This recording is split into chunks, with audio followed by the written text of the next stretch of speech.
생명줄 주님과의 연합이라는 제목으로 말씀을 함께 나누겠습니다. 열왕기하 18장 6절 말씀입니다. 곧 그가 여호와께 연합하여 그에게서 떠나지 아니하고 쑥이 논두렁에서 자라면 별을 닮아서 구부러진다고 합니다. 그런데 쑥이 산밭에서 자라면 삶처럼 곱게 쑥이 자란다고 합니다. 사람은 어디서 누구와 함께 하느냐가 그 사람을 만든다고 하지요. 아담과 하와는 죽지 않는 존재였지만 사탄과 가까이 하면서 결국 죽는 존재로 전락한 인물이 됩니다. 반대로 에녹은 죽는 존재였지만 하나님을 300년 동안 가까이 하고 살았기 때문에 그는 죽지 않고 살아있는 채로 하늘로 올라가는 존재가 되었다. 성경에는 기록하고 있죠.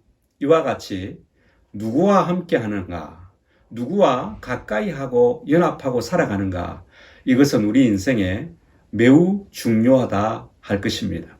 열왕기하 18장 6절 곧 그가 여호와께 연합하여 그에게서 떠나지 아니하였다 라고 말씀하고 있는데요. 그는 누구입니까? 히스기야입니다.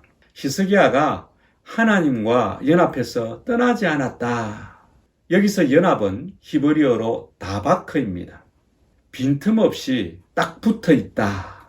또 꽉 붙잡다. 이런 뜻이 있죠. 히스기야는 빈틈이 생기지 않을 만큼 하나님과 가까이 살았다. 연합하고 살았다. 꽉 붙잡고 살았다. 이 삶이 히스기야의 모습, 특징이었습니다. 그랬더니 열왕기하 18장 7절에서는 이렇게 말씀하고 계십니다. 하나님이 그와 함께 하셨다. 히스기야가 어디로 가든지 형통했다.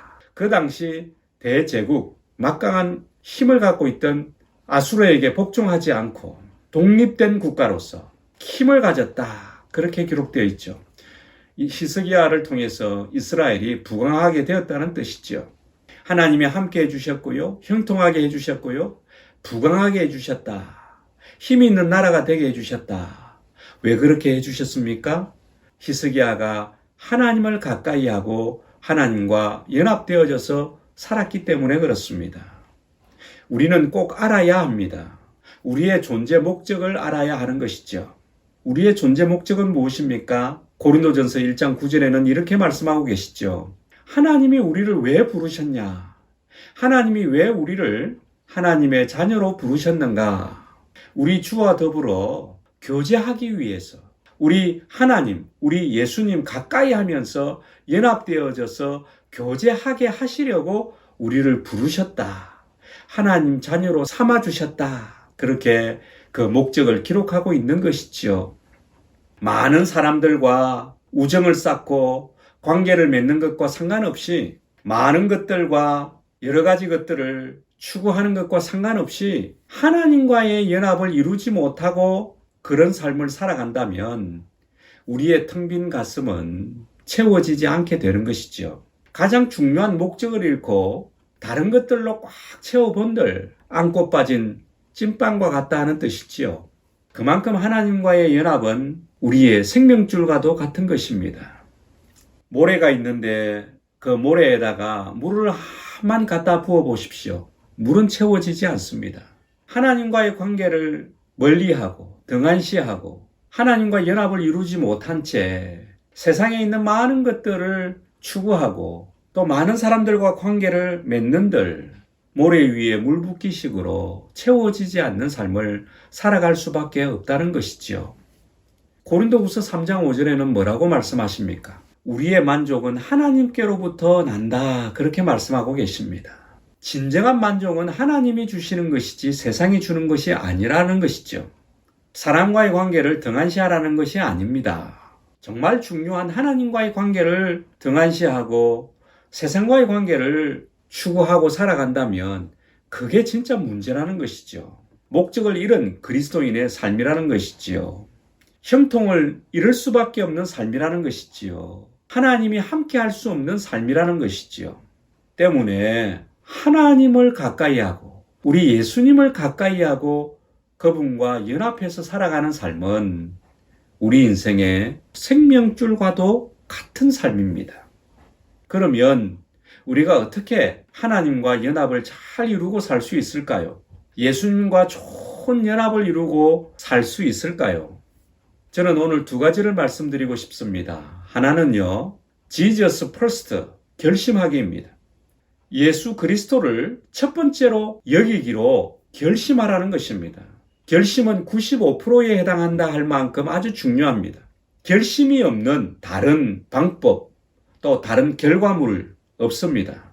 결심이 있어야지만이 결과가, 내가 원하는 결과가 지금까지 살아왔던 삶과는 다른 결과 얻을 수 있다는 것이죠. 그래서 결심을 95%에 해당한다. 행동이 5%다. 이렇게 말씀하지 않습니까? Jesus first, 결심하기. 이것이 먼저 선행되어야 합니다. 누가복음 14장 26절에 보면 예수님께서 제자들을 향해서 이렇게 말씀하시죠.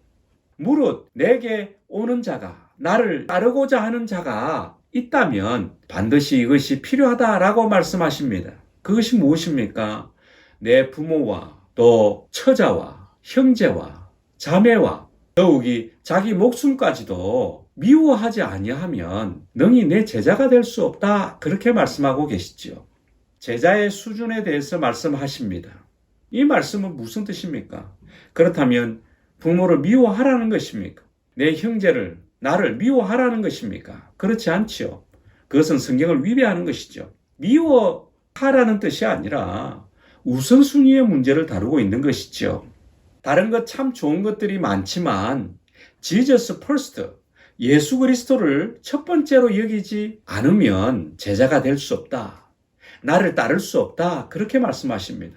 우리는 예수님을 따라간다. 주님을 따를 거야. 나는 제자로 살 거야. 라고 쉽게 말을 할 수 있습니다. 그런데 말과 우리가 쥐고 있는 펜으로 이 제자의 삶을 살아가는 것은 아닙니다. 말과 펜이 아니라 삶으로, 행동으로 보여주어야 하는 것입니다. 그것이 뭡니까? Jesus first입니다. 우리는 예수님을 첫 자리에 두고 살기로 결심해야 합니다.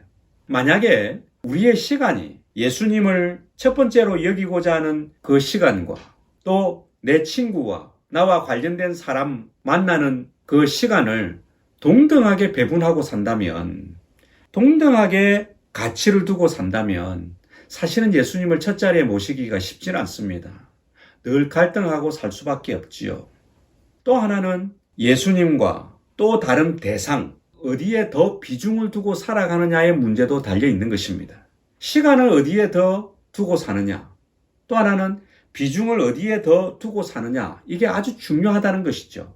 동등하게 비중을 두고 산다면 이랬다가 저랬다가 우리는 요동을 치면서 우선순위와 상관없이 그냥 닥치는 대로 자기의 감정대로 선택하고 살 것입니다. 그렇게 하다 보면 예수님께 시간을 둘 때도 있고 또 다른 친구들에게, 다른 사람들에게 시간을 둘 때도 있고 이랬다 저랬다 살 수밖에 없는 것이죠. 그런데 예수님께서는 뭐라고 말씀하십니까? 내가 첫 번째다. 그래야 나를 따를 수 있다. 그래야 내 제자가 될 수 있다라고 말씀하시는 것입니다. 내 시간 또 내 비중, 가치죠. 어디에 더 우선순위에 두고 살아가느냐, 어디를 더 첫 번째로 여기고 살아가느냐, 여기에 대한 분명한 결심을 하고 살라는 것입니다. 그래야지만이 하나님, 예수님과 가까이 하며 연합하고 살아갈 수 있고 제자의 삶을 제대로 누려갈 수 있다라고 예수님께서 직접 말씀해 주셨습니다. 예수님 당시에 제자는 어떤 의미가 있습니까? 예수님이 누가복음 14장 이 말씀에서 제자를 표현한 이유는 그 당시에 제자의 의미를 예수님의 말씀을 듣는 제자들이 또 주위에 있는 사람들이 무슨 말씀인지를 알아들었기 때문에 그렇습니다. 문화적 상황을 그들은 알고 있었기 때문에 그렇습니다. 석공 있습니다. 또 보석 세공업자가 있습니다. 거기에 아주 전문성을 가진 수십 년간 거기에 올인했던 아주 전문가가 있었다는 것이죠. 그분들은 다 스승이었습니다. 그리고 그분들 밑에 제자들이 있었던 것이죠. 그래서 그 당시에 제자들은 이 스승 밑에서 특별히 헌신했던 인물이었습니다. 스승들이 말하는 것, 스승들이 요구하는 것, 스승들이 가르치는 것 듣고 배우고 또 헌신하며 순종하며 따라갔던 것이죠. 그래야 스승의 것들을 잘 배우고 익혀서 자기도 어느 때쯤에는 스승과 같은 실력을 갖출 수 있었던 것이죠. 그래서 그때의 제자는 한 스승 아래에서 특별히 헌신하고 있는 사람을 뜻했습니다. 예수님은 이러한 사람이 제자라는 것을 누가복음 14장을 통해서 그들에게 보여주셨던 것입니다. 여기에 마음을 두고 또 저기에도 마음을 두고 여기저기 다 마음 빼앗겨서 살아가는 비빔밥 인생, 이것저것 다 뒤섞어서 이것도 하고 저것도 하고 비중을 똑같이 두고 시간도 똑같이 할애하면서 비빔밥 인생 살지 말라는 것이죠. 오직 지저스 퍼스트 인생을 살라고 예수님께서 말씀하시는 것입니다. 그래야 하나님과 연합될 수 있고 그래야 예수님과 연합될 수 있음을 말씀하고 계시는 것입니다. 이제 두 번째입니다. 실제적인 플랜 세우기입니다. 지저스 퍼스트 결심 95%라고 말씀을 드렸습니다. 이것은 매우 중요합니다. 그러나 5%에 해당하는 적용이 없다면 무용지물이 되겠죠. 말로서 펜으로서 기록해놨다고 그것이 적용이 된 것은 아니지요. 그냥 기록일 뿐입니다. 이제는 실천이 필요합니다. 예수님께서는 요한복음 15장 5절에 말씀하셨지요. 내가 포도나무다. 예수님 믿는 너희는 가지다. 가지된 너희는 포도나무 된 나에게 꽉 붙어 있어야 된다. 아까 다바크에 대해서 얘기했습니다. 연합은 히브리어로 다바크인데 빈틈없이 딱 붙어 있다, 꽉 붙잡다 이런 뜻이 있다라고 말씀을 드렸습니다. 가지는 당연히 포도나무에 꽉 붙어 있어야 됩니다. 예수님께 꽉 붙어 있어야 됩니다. 빈틈이 없어야 됩니다. 조금이라도 떨어져서 빈틈이 있으면 너덜너덜해지게 되겠죠. 그래서 바람이 불고 태풍이 치면 언제 떨어질지 모르는 가지가 될 수밖에 없습니다. 나중에는 결국 떨어져서 메말라 비틀어지고 무의미한 존재로 전락할 수밖에 없는 것이죠. 때문에 빈틈이 없이 꽉 붙어 있는 것, 이거 참 중요한 것입니다. 예수님은 빈틈없이 붙어 있으라고 말씀하시는 것이죠. 어떻게 그렇게 할 수 있나요? 먼저 여러분 지저스 퍼스트를 위해서 시간을 할애해 보시길 바랍니다. 다른 어떤 관계보다도 친구와의 관계, 다른 어떤 계획보다도 더 시간에 우선순위를 두어서 지저스 퍼스트 하는 것이 필요합니다.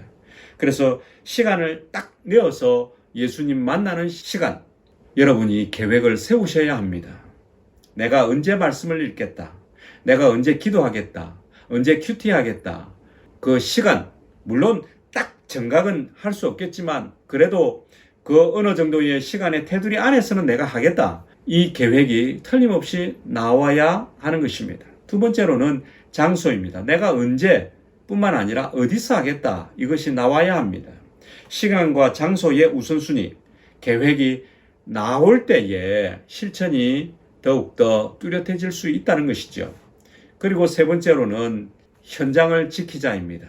이미 계획이 되어 있는 데일리 영성이나 현장 예배, 이것을 우선순위에 두고 지켜나가는 것이 참 필요합니다. 주님과의 연합이 데일리 영성을 통해서 이루어지고 현장 예배를 통해서 이루어지는 것은 참으로 중요한 것이지요.